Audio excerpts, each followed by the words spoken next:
What's up, guys? Welcome back to the Morning Brew podcast. I'm your host, Kayla, and I'm interviewing creatives every other week so that you get the human experience behind their art. This week, I'm super excited because my guest is one of my favorite bands, Saturn. They've been on hiatus for a little over a year, but Mac is back, baby, and they are better than ever. I got to sit down with the guys to chat about new music, being back on the road, and everything in between. It was a super fun time, and I really hope that you enjoy it as much as I did. But before we get into the interview, make sure that you're following the Morning Brew podcast on Spotify, Apple Podcasts, Instagram, and YouTube so that you don't miss any future episodes or any updates coming your way. I hope you enjoy. Well, welcome to the show. It's nice to meet you guys. Could we start with everybody's names and what instrument you play in the band? Yeah, for sure. I'm Nick. I play guitar. I'm Carson Macc. I'm the singer. I'm Mike. I play guitar. I'm Lukas. I'm the bass player. I'm Angelo. I'm the drummer. Sick. So, do you guys still all live in the same house? Yes, in Detroit we do. We have do. a band house. We live there. The guys that don't live there basically live there because we make them come over like every other day. So. Okay, so I have some get to know the band questions for you guys. Who wakes up the latest? Oh, dude. Well, that's a great question. I think Angie and Nick. Angie and Nick definitely are tied for the best. Yeah. Okay. Who parties the hardest? Oh, shit. Mike. Ian. Alright. My guitar tech, Brandon. 1000%. Our crew party is harder than we do that safely. Oh my gosh. Okay, who's the best cook? Carson. For sure. Mm-hmm. Yeah, what's your go-to meal, Carson? Well, I make them this spaghetti that takes like 4 days for me to make. 4 days. Pasta. But it all works out. It's all worth it. That's awesome. Who's the last to respond in a group chat? Ian. Okay, who has the weirdest habit or pre-show ritual, and what is it? Ooh. Mommy made me mash my M&M. My vocal warm-ups. Yeah, my vocal warm-ups are weird. That's Carson's vocal warm-up. Yeah, we're all, Yeah. Matching my It's like a YouTube video. Okay. Half the views on it. This one is hit or miss on if you guys can answer it, but what's the wildest story to come out of the Saturn house? Whoa, the wildest story to come out of the Mac Saturn house. That we're still playing fucking music. Yeah. We're still playing music. That me and our manager Austin haven't murdered each other. There's so many things. That we haven't set the house on fire. Oh, yeah. That's crazy one. You gotta count your blessings, really. What's something crazy that's happened to the house? I don't even know. One of our band houses, the plumbing went out, so we were shitting in bags for a while. That was pretty crazy. Oh yeah, the refrigerator broke on Christmas when we all had we were all sick with COVID, so we were all in our house kind of quarantined. With no fridge. No fridge, and then the plumbing. Yeah. Went. That was not great. That was years ago. We've come over that emotionally and physically. One of the top floors, the ceiling started to slowly become black mold. Yeah. Slowly but surely. Yeah. Yeah. Well, I'm glad that you guys can move past shitting in bags. We were on a family road trip Once you've done that, touring's kind of a breeze. No, that tracks. We were on a family road trip once, and we watched a man shit himself in the parking lot, and I went to therapy for it because it was so Oh my god! Fair.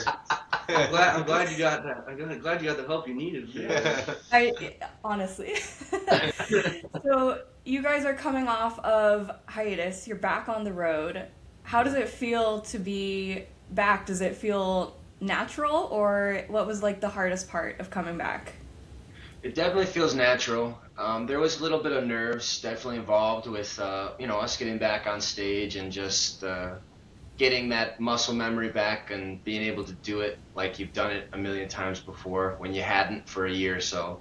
So there was a little bit of that, but I think after the third or fourth show of this, Bound South tour, everybody really kind of came over that, and it became just better and better every night. So it's been very natural. I think it's been more natural than it's ever been with the way that we are on stage with each other, the way that we're moving, and just the way that we're enjoying it with each other. I don't think we've ever enjoyed it this much, just playing, because, you know, it was kind of not something we could do for a little bit. So now that we can do it, we appreciate it. We understand how powerful it is to be out here playing our song and singing our message to the world. I'm super excited that you guys are back. I remember Mike was doing live streams of the outfits that he bought for the tour before, so I was really excited to see all the outfits this time around. Oh, you mean like before the Hard to Sell tour, huh? Yeah, Yeah, 2024. yeah. The fits Pour one out for those clothes that didn't get to see the light of day. Right. a moment for them. We're trying to bring some of them back out, but we've gotten so many other clothes in the last couple of years. So the style has definitely been one of the easiest parts, I think. You know, we're definitely just kind of going and putting it out there, and everybody's looking really cool. And every night's a little bit different. So yeah, definitely excited to keep wearing clothes on stage for sure. I think like during the hiatus too, it's like we weren't like not working, so we had every day, every other day we're getting together, we're writing new songs. So for us, it's like so much pent up new material and excitement and stuff that we want to share. Obviously, we've all come a long way as musicians in the last couple of years. You don't stop playing your instrument, so like all that stuff, I feel like it's really materializing on stage in a really cool way, and people are really digging it. People are digging the new songs, and we've been pretty overwhelmed with the amount of support we've been getting. So thanks to everyone who's been a part of this ride so far. Yeah, that's great. And I do want to give you guys a moment because I feel like we didn't really get to celebrate Hard to Sell when it came out, and it's so, so good. And so I wanted to ask you guys, what is something about the Hard to Sell album that you're really proud of, but you didn't really get to talk about? I think the whole record, like A to Z songwriting wise, I'm very proud of. I think every song on there, you know, he didn't write, like that fucking idiot didn't write any of those songs. We wrote those songs, and I'm proud of every single one of those songs. Yeah. So I think it's a great record. I'm proud of the record. I wish it would have got, you know, a more fair shake, but I think the production's definitely like some of the best production we've heard on anything from that time and that year, maybe decade. I think production became really, really apparent with the team that we had with Al and Marlon Young and Herschel Boone, the Rush brothers that we work with. The language that we created with them through that album, I think it was like basically discovering our sound, or the beginning of our sound and what it could be. And it's the beginning of our journey, you know, as musicians, as men, and that album's what got us to that point. So now we're kind of at the launching pad of, okay, where do we go next with this thing while still maintaining that same catchy, driving, funky, full force kind of a sound. And I really think that we got it nailed down on a lot of these new songs because we've been playing them on stage with the Hard to Sell songs. And they've been going so good. I mean, flowing really good. People are saying, you know, every night that they go together great, and they're really excited to hear the new recordings, which are in progress. So we're really excited to share more music and record more music and put more music out. Yeah, we got a lot of cool stuff in the works, and I think all of that maturity that comes with dealing with what we dealt with, growing from it, and then just taking the years to sort of hone in on our craft, like that all shows in the music. I think in the new music especially, which I'm very proud of. I think we're able to take our sound in interesting new directions because of the maturity in the musicianship, the songwriting, and that's unlocked a whole lot of new doors for us creatively that we've been stoked to chase down. So definitely no time's gone to waste, and we're just happy people get to hear it again. I can't wait to hear it. The ones that are out already are really good. Can you tell me a little bit about the CDs that you guys are selling at the merch tables? Yeah, absolutely. Go for it. Ian? Yeah, so we, over the early spring and late winter of this year, just recorded a bunch of songs over at our house in our living room. You know, I mean, it was a bunch of bare bones stuff that we had written the day that we recorded it. But we're just overwhelmingly proud of this bootleg, this EP, this record, whatever you want to call it. Hope everybody really, really enjoys it. We put a lot of really, really hard work into it. Everybody co-produced it. Phenomenal experience for us, and I think it's going to kind of, direct us in a way towards the next record. Yeah, So, it's definitely a step. It's like a middle step between, it's a. I don't want to say it's like refuse material, but it's almost like things that might not make quite the same amount of sense on a full length album or this or that. Just demos or songs that we really loved internally amongst ourselves. That we thought, why not take it on the road and share with people? And doing like that limited kind of CD press run was really cool for us because we all love collecting physical music. We think that's the coolest thing in the world. So like having a little piece of that to offer to our fans felt like, this is something we would love. So hopefully you guys love it too. And they loved it. So It's definitely something our producers would never, ever let us do. That's kind of what got us off about it, We're Like, circumventing the red not that they tape. would hate it, but they definitely would have done it different. So it's nice that we got to call the shots, especially on the sounds, the tones. We always it's get very farm to table where a lot of music these days goes through, X processes, which is good. You want to make a record sound quality. You're going to put all the time into it, I'm But excited. for us, it's very organic. It's almost like another outlet for us to get some other things out if we want to do more in the future, which we definitely do. And you can't get every song through one of the biggest studios out there right now. So you got to get it where you can get it. So we're excited that we got to do it. It was our idea. We came up with it ourselves. We did everything ourselves. everything All ourselves. the packaging, all the CD burning, all the stamping, literally every step of the way. We did everything by hand, And everything was kind of like an experiment. And that's the best part. The way we recorded the stuff, the way we created the stuff, everything was this fun experiment that brought us close together.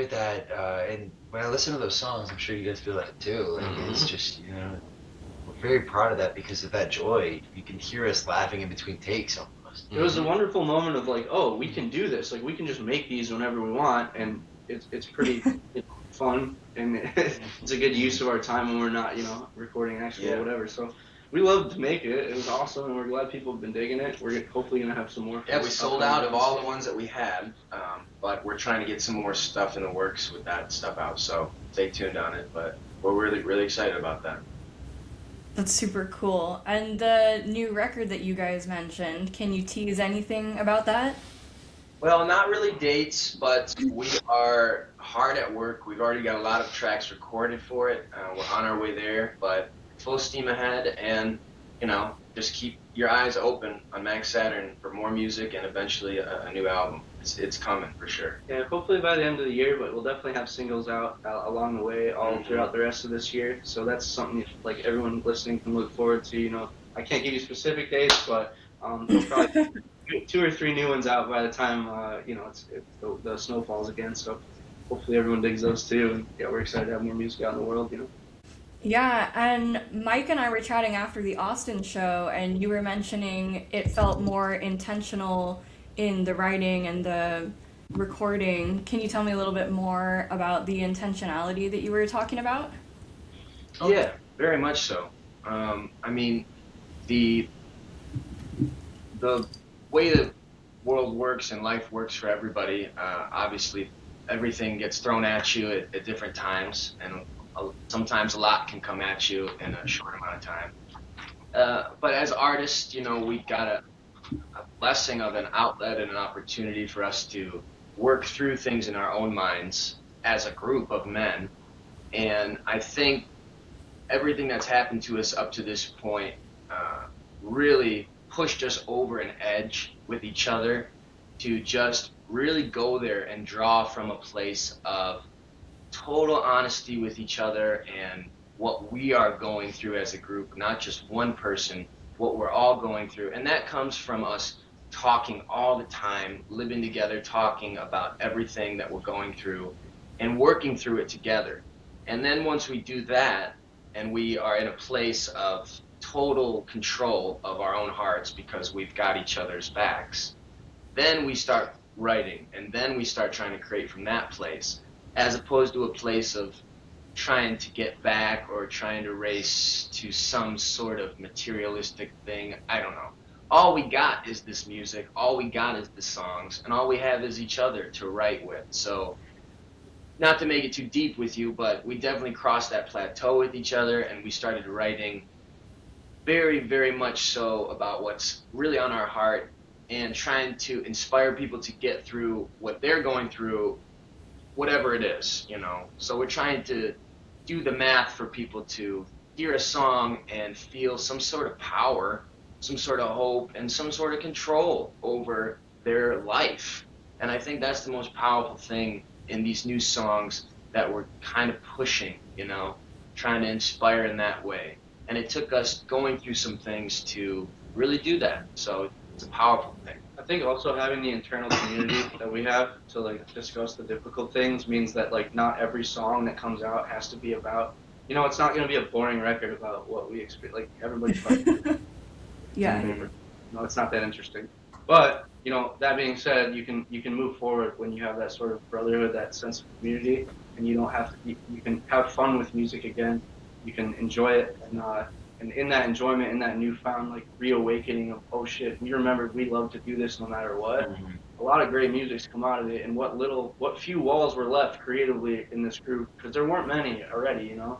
What few barriers and walls we did have between each member are definitely gone, and I think that the bootleg shows that more than anything, because there's songs on there that are written by each of us and sang by each of us, and it's not the specific like this is the Macc Saturn that you're used to and that you've been, you know, broadcasted. There's so much more to the story, and that's the first step in telling the whole story, I think, and the new music to come as well. And when it comes to intentionality, for me at least, I think it's just pushing the envelope of what we're capable of as musicians, as recording artists, and the more that we lean on that brotherhood that Carson mentioned, and then we can rely on each other to get through the tough shit, the easier it is to make the awesome shit when it's time to make the awesome shit, you know? So we're just, like I said, I keep saying, but just grateful to be back doing it. And yeah. The brotherhood definitely translates on stage. Like you can feel it in the room 100%. So I'm really excited to see how that comes through in the new record for sure. Yeah, I mean, at the end of the day, we just fucking love what we do. We can't believe we get to do it, and like every day that we get to do it, we're just like, we're gonna try as hard as we can to make tomorrow the same thing, I guess, you know. That's super cool. How is the writing process different or the same from Hard to Sell to this new one? And also, like, because I don't write songs, so do you do like a melody first, or are you words first, guys? Never the very big fight, honestly. Yeah. They come in all different forms, shapes, and sizes, and sometimes it just depends on who's bringing the idea to the table. I think the biggest thing that you'll notice in record 2 is like everyone's bringing ideas to the table, and the songwriting is even more collaborative in the sense that like where a lot of times on Hard to Sell, the genesis of an idea would come from a single person, and then we'd flesh it out. Now the idea genesis is coming from, you know, any of the 5 of us at any given time, and that just makes for, you know, a bigger world to build and more material to draw from. So yeah, it's been really exciting. A lot to work through, but really exciting. Surprisingly, I think everybody's gotten better at their instrument too, I guess, on our time off. Which really helped, you know, like I don't know how it happened. It's called practice. Yeah, When you play for practice, for sure. They all got better, you know. I mean, even my voice, I feel like got a little bit better, and I don't know how, but it's just great because, like, I don't know, everything is definitely up a level, and you know, we're all taking it a little more serious in terms of let's bring it, you know, just because we have so much pent up energy and we're ready to go. But I think a little bit of time away has definitely charged us up in terms of getting us really, really excited in terms of our writing. And when we do get together to write, especially now that we're touring again, when we have time to be creative, it's nice to go down, really down that thing. And then when we're touring, it's nice to really go down in that thing. So Focus on the show and the set and all yeah, that stuff. it's nice to go back and forth now, and that's good for a band, and it's good for our writing process because we're a live band. I mean, we love writing, and we're songwriters, but we're performers, we're entertainers, and we like to try stuff out on stage. So I think a big part of it is, you know, us trying some of these brand new songs that may not even be recorded to see if they can go into the studio. which is a nice outlet for us. That's definitely changed since we were off the road. Well, I think even before I joined the band, that was the process of getting a song to a record or getting a stamp of approval on a song. It always has to go out to people first.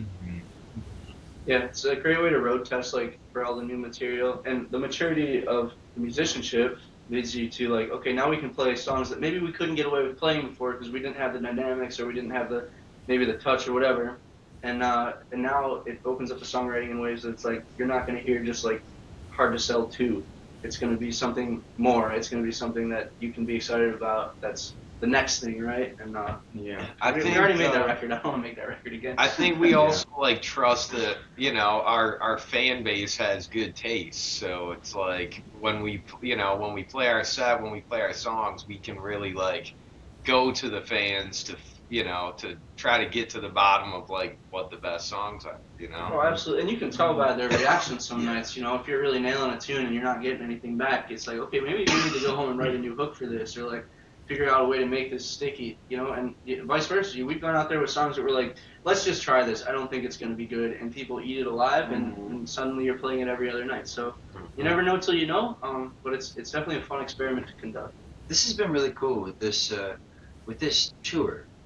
This is so special for us because during that break, we had written dozens of songs that did not leave the house, that were our little secret. And for us to be able to go out on the road and test these songs that we've been sitting on for basically that whole time, it's been really cool to see the reaction, see, who's dancing to it, who's really some of the songs we wouldn't expect them to dance as hard as what we thought, and how people are commenting about the lyrics of what we're saying for these new songs. This is like, it's always the best filter to go and perform these songs live before we put them on the album, and that's something we did with Hard to Sell. I mean, we played 100 shows before Hard to Sell came out, and that's the barometer right there. That's we're very lucky to have that opportunity. And like Carson was saying, like, we are a live band, so like when we make that record, we want that record to be a good record that we can listen to for years and years, and we're not gonna burn up our ears and this and that, right? And then when it comes to the live show and the bootlegs and these other things that we're capable of doing, like, that's how all those little secrets Mike's talking about make their way out. Like, everything eventually is going to get heard. The record itself, I think, needs to be able to stand alone as a piece of, like I think Hard to Sell is a good example of that, song by song. But all those other little secrets and things like that, like, we're excited to get them out on the bootlegs. We're excited to get them out on the live cuts and stuff like that. Our partnership is awesome. That's just a live band, People want that. People need that. Definitely. Did you ever think that people would be throwing it back to a phone number? That's the best question I've ever been asked. Yes. She said throwing it back. Yeah, we did. That's why we wrote it. Yeah. Carson, how do you get into the headspace for performing live? Because I have to admit, like, sometimes I get scared a little bit because you have so much energy, and it feels like when you go to like a coffee stand and the people that work there have so much energy, and I'm like, I haven't had my coffee yet. Well, I'll be honest, like, the guys get me worked up, like I walk out on stage when they're already playing, so they get me fired up. I think the energy comes from two places. The energy comes when I go on stage. I'm nervous as heck right before I go on. I'm always thinking there's something going on with my body, or I'm psyching myself out. But I just have to overcome it mentally. I do my warm-ups, I get my clothes on, and I just go out there. But then right when I step out on stage, that all goes away, and the energy comes from the guys, mostly, and what they're doing and what they make me do, and the crowd, like, I'm not saying it has to be a big crowd, but if there's people engaged and just trying, Trying to have a good time, trying to sing, trying to move, and just trying to enjoy it, I can work with that, and it gives me energy, and it gets me going, you know what I mean? And I think this is the first time ever of touring where my body movements have really just been so purely reactional to what they're doing, with their instruments and stuff, and I'm moving in ways that I've never moved before. So it's a really exciting time. I'm just trying to, go deeper into it and let them, carry me there because they're doing so good. But there really is no set ritual. I kind of just pace around until we go up there. I've never seen him practice a dance move off stage Yeah. for what it's worth. I know a lot of people probably wonder about it. He doesn't do any choreography. He just makes it up as he goes All every of day. it, like, and the talking in between. Just like we do. I don't know what I'm going to say in between, but something comes out, and it's always, something new. Well, it's real. It's just in the moment. It's authentic. You're giving, one-of-one Yeah. experience, and yeah, that's the best feeling ever.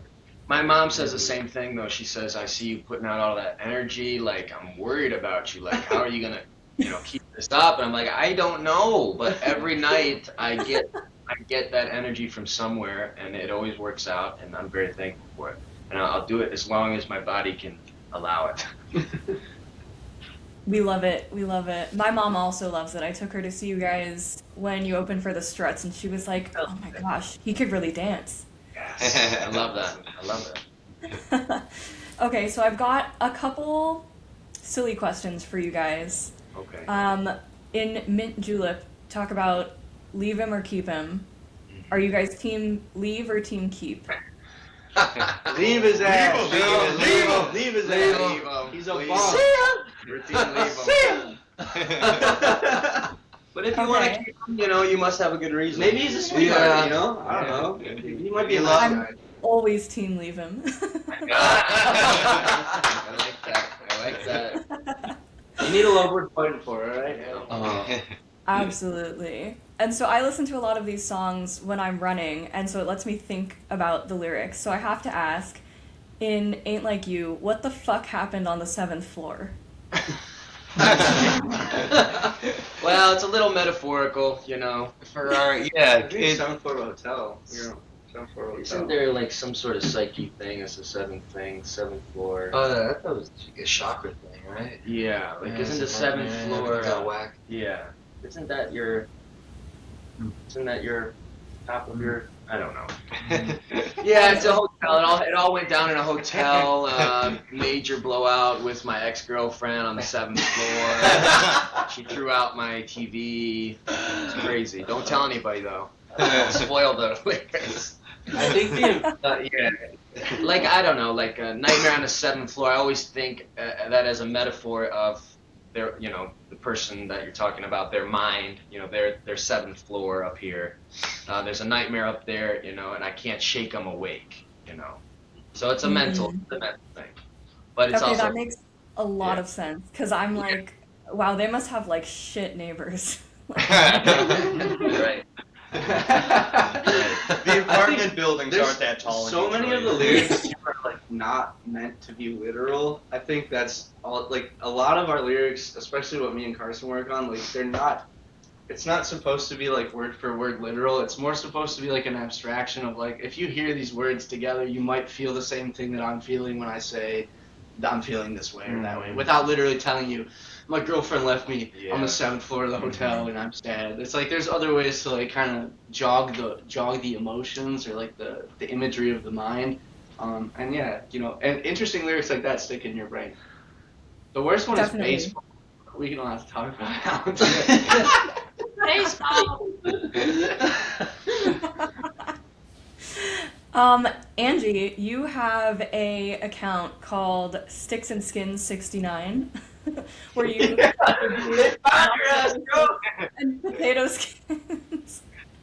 What's the best mozzarella stick and potato skin that you've had recently? I mean, one mozzarella stick sticks out above anything in my mind, but I kind of forget what the name of the restaurant was. It's definitely on the page. It's definitely in my notes because I have like a little archive, You talking about Albany? No, it was in California. Okay. It was at an Italian restaurant. Oh, the pizza place, right? Yeah. Yeah. Tantano's? I found it. Hold on. Oh, in Long Beach. Domenico. In Long Beach, Domenico. yeah. Yeah. Shout out Long Beach. Yeah, in Long Beach, California. It was literally this big. That's crazy. It's And fucking football, man. I probably, like, I took one bite and I was like, yeah, this is the best I've ever had in my life. So yeah, shouts out that place. I've yet to encounter one of that, girth again. But I'm looking for it every day. Caliber. We're waking up. Good morning. Do you ever look at like a plate of food and it's like super heavy and you're like, that's gonna be inside me in a moment? Yeah. Every time. Every dinner. Every time yesterday. I order the country fried steak for breakfast, that's Yup. exactly what I. I'm like, I have to carry that around for like 8 more hours. Damn. Oh my gosh. Okay, so my last question actually comes from somebody else. I do a segment called Artist Ask Artist. We've got a really long daisy chain of questions going. So my last guest was the band Attaboy, and they would like to know, what is your most memorable music experience? They were thinking like at a concert, but it could be anything.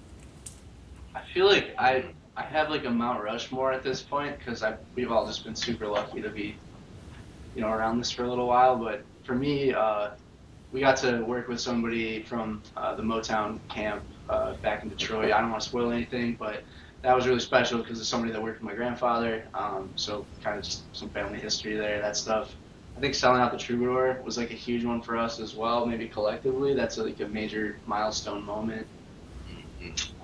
Yeah, I'll let you guys rifle some off. I've had something not involving our playing on stage. I think a couple years ago for Nick's birthday, we took him to go see Bob Dylan. Oh, that was awesome. That was pretty fucking legendary. Just to share the air with that guy, it's pretty awesome. That was really cool. Opening up for the Black Crows and meeting those guys, that was a really big experience. Really cool guys. At this point in their life, it was cool to meet them. Absolutely. All the cool artists we got to see sort of like on the side stage because we were playing a festival randomly and they were also there. Like ECL, I got to see the Roots and stuff like that. Oh yeah, all the the festivals are always memorable for sure. Yeah. We've seen some pretty iconic artists just perform the same day as us at the same place, which was always just mind blowing. I sat on the Purple Rain motorcycle in Minneapolis. Oh yeah, that's very great. powerful. Pretty cool. We're going back tonight. Yeah, St. Yeah, Paul. we'll be in St. Paul this evening. So that's a really thoughtful question. Thank you to was it the Attaboys? Attaboy, yeah. That's a cool name for a band too. Mm-hmm. And you had some great questions too. This was really Yeah, one of the more fun interviews I've ever done for sure. Thank you. That means a lot. I like to ask fun questions. So now you guys actually get to ask a question for my next guest, who I believe is going to be an author, but you could ask anything under the sun. Who are you reading? An author. Ooh, I feel like he gets asked that all the time. We gotta let's dig. Let's make him think. Do you know who it is? Would I know who it is? Will we know who it is? I don't think so. It's a friend I went to high school with that's publishing his first book. Well, first of all, congratulations on publishing your first book. That is a massive achievement and very difficult. I have a lot of questions about that process, but Ask away. It's got to be one really good fun question. Just want to. What's harder to do and why? Writing the first page or the last page? Oh, that's a good one. I asked a small follow-up question. Yeah. Ask him to describe the moment that he knew that this is what the book was going to be about, and he was going to pull that thread all the way to the end. I would love to know what that moment of Eureka is like, because we have that a lot for songs, but songs are 3 minutes long. Books take years. Yeah, that's a great question. So do that question. I would love to know what was his Eureka moment. I'll do both. Those are both great questions. And then lastly, I like to give my artists a time and a platform for shameless self-promo. So anything that you guys want to promote, this will come out mid-July, but anything under the sun you want to promote. That we can Mid-July, and then we can give some inside information in that case. Yeah. I think. At this point, this is coming out in mid-July. We've got a brand new song that's out. So check it out. Yeah, listen to the new song. Maybe two. We might have two. I don't remember the album might be out by then. Let's go. No, we got some new music, and we want you to check it out. So please check it out. It's called Cash on Delivery, available everywhere. Thank you for following us. Look up Mac Saturn on anything that you follow bands on. Follow us. Be a part of this journey because we're coming to your town. We've got new music, and it's just gonna keep going. Wash, rinse, repeat. We If you like got the bands, you like rock and roll. we got an awesome Canada run too coming up at the end of July. Oh, We're yeah. going to get back up there and Yeah. see. We got a lot of friends up in Canada, so we're excited to rock and roll up there again. Absolutely. Keep supporting local music. Support your local radio station if you have one. Call them and tell them to play your favorite song because we need radio stations still. Things like this. Support local bands. Buy a T-shirt. Buy a CD. Make your own damn CD. Make your own damn T-shirt. Fun. Yeah. That's all I got for you. Awesome. Well, thank you guys so much for your time. I know it's kind of early, but I really appreciate it, and I'm super excited that we were able to make this happen. Yeah. Thanks for having us, sounds Taylor. good. It's been great. Thank you We very appreciate much. it. Awesome. Have a great rest of your day, guys. Thank you. You too. too. Thank you very having much. us. See you soon. Bye. Bye. That's all for today's episode, guys. Thank you so much for listening. If you enjoyed this episode, make sure to share it with a friend, and make sure once again that you're following the Morning Brew podcast on Spotify, Apple Podcasts, Instagram, and YouTube so that you don't miss any upcoming episodes or updates. I'm going to be linking all of Mac Saturn's socials in the description below. Make sure that you check out their website because they do have some incredible merch for sale. And on top of that, if you are in the Canada area, I cannot recommend enough that you check out the Canada leg of their tour, which is happening at the end of the month. Make sure that you stick around next time because I'm going to be talking to one of my very good friends about his upcoming collection of short stories.